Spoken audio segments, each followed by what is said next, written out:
Hola a todos, en esta clase abordaremos el estudio de la técnica de minimización de costos de la teoría del productor neoclásico, donde el problema es encontrar la mejor forma de combinar los factores productivos para cada cantidad de producto.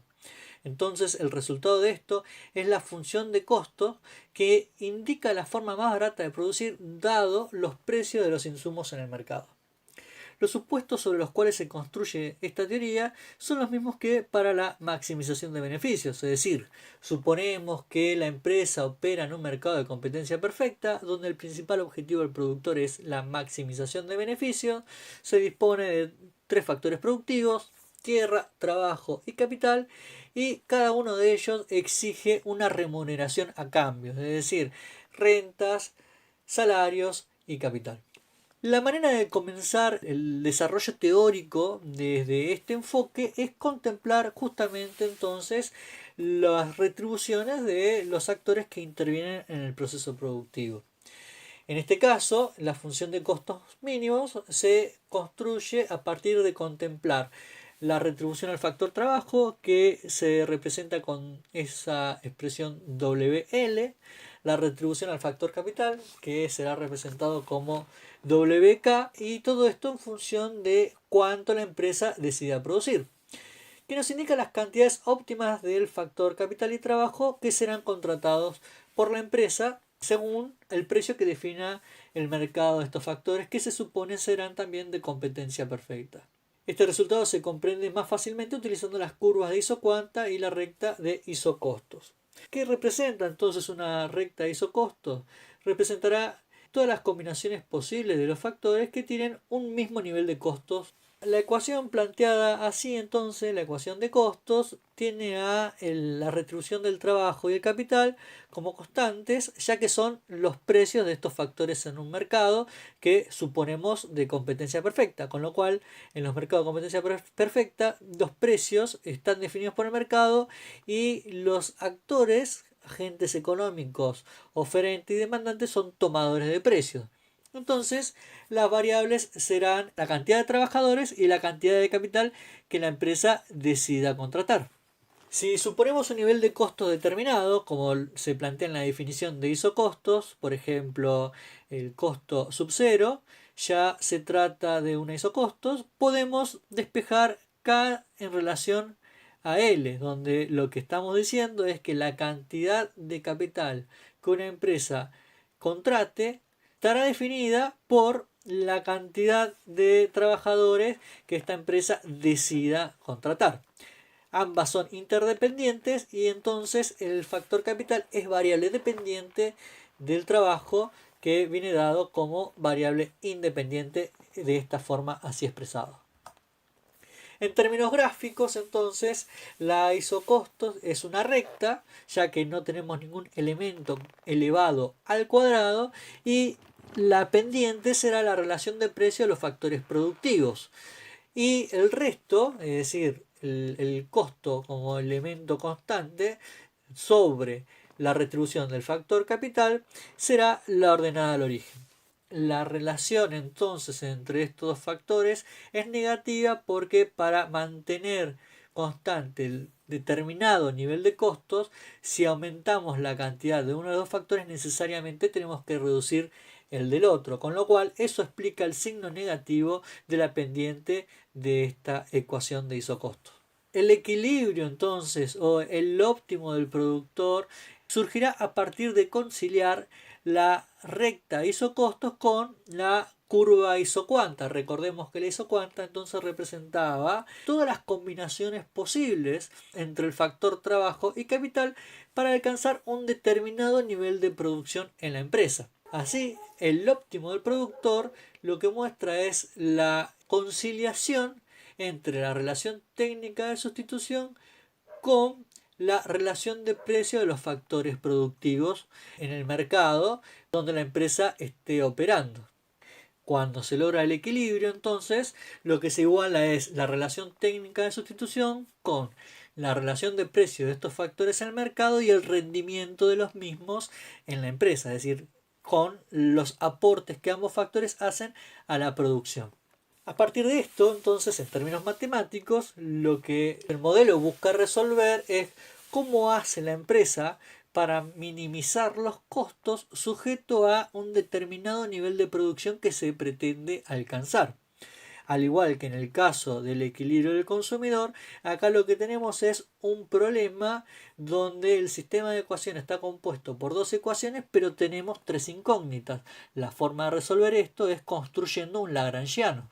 Entonces, haciéndonos uso de este recurso e incorporando la variable delta, es que podemos arribar a la solución de este problema, donde podemos identificar cuál será la cantidad óptima que debe contratar de ambos factores, considerando la relación de precio de los mismos en el mercado y el rendimiento que estos logren dentro de la empresa, es decir, el aporte que hagan a la producción de la empresa.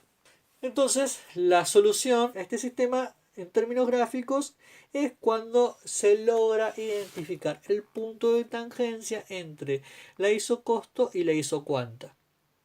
Si planteáramos un ejercicio de estática comparada, podríamos ver qué ocurriría frente a un aumento en las cantidades contratadas de ambos factores productivos.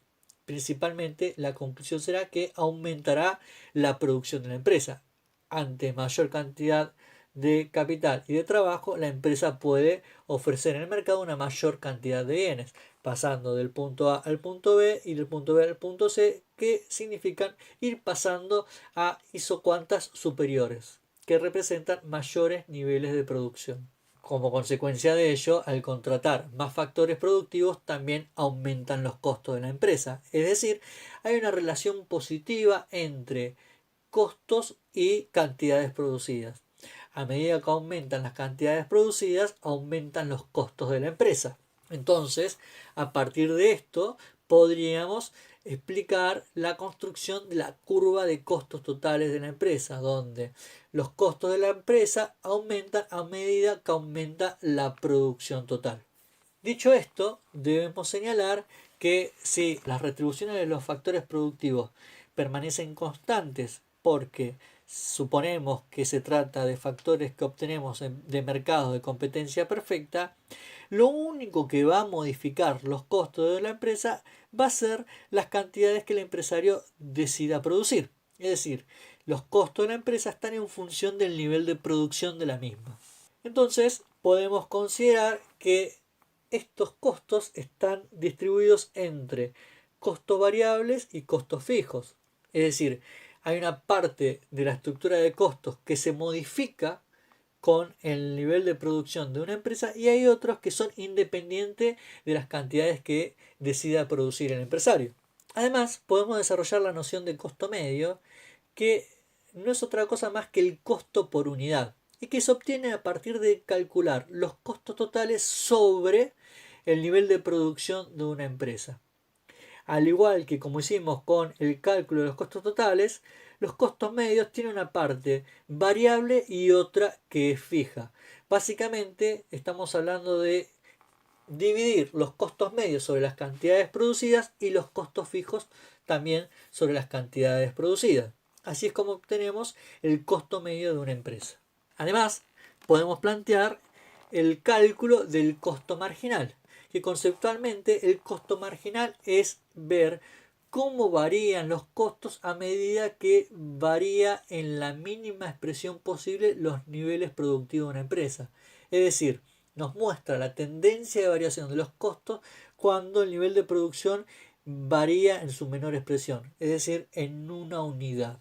Conceptualmente, entonces, el costo marginal nos habla de la tendencia de variación de los costos cuando la producción varía lo mínimo posible. En términos gráficos, el costo variable medio nos muestra esta forma donde básicamente a medida que aumenta la producción, en principio se contratan más trabajadores, se logran mejores formas organizativas entre este factor productivo y como consecuencia de ello mejora su rendimiento, razón por la cual se reducen los costos Pero luego empieza a operar o a tener lugar el rendimiento decreciente del factor trabajo y como consecuencia de ello el encarecimiento de los mismos, ya que siguen percibiendo la misma retribución pero rinden cada vez menos. Es por eso que rápidamente se observa esa tendencia creciente de la curva de costo variable medio. A su vez, para el caso de la curva de costo fijo medio, lo que tenemos es que manteniéndose constante el costo fijo, pero variando la producción, lo que vamos a ver es que el impacto que tienen los costos fijos dentro de la estructura de costos tiende a ser cada vez menor a medida que aumenta la producción de una empresa.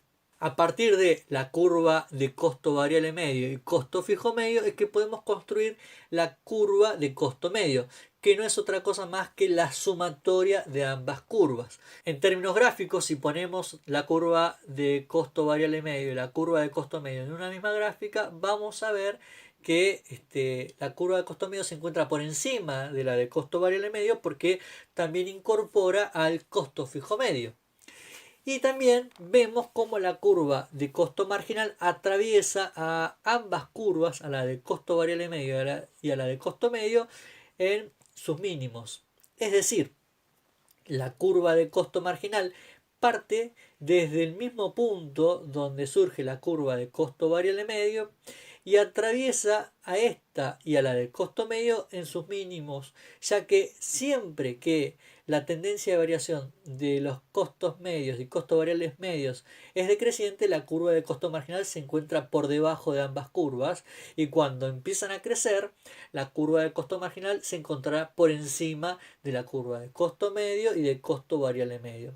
Básicamente lo que ocurre ahí es que nos está señalando que la tendencia de variación de los costos es creciente o en términos conceptuales que los factores productivos empiezan a mostrar rendimiento decreciente, principalmente el factor trabajo, que es lo que se ve reflejado en la curva de costo variable medio. Muy bien, con esto cerramos la minimización de costos y su estructura desde el enfoque de la teoría del productor neoclásico para mercado de competencia perfecta desde la perspectiva del corto plazo. En un siguiente video ampliaremos esto para el largo plazo y estudiaremos cómo es que se conforma la oferta de este tipo de empresas. Espero que este video haya sido de utilidad y nos veremos en una próxima entrega. Hasta luego.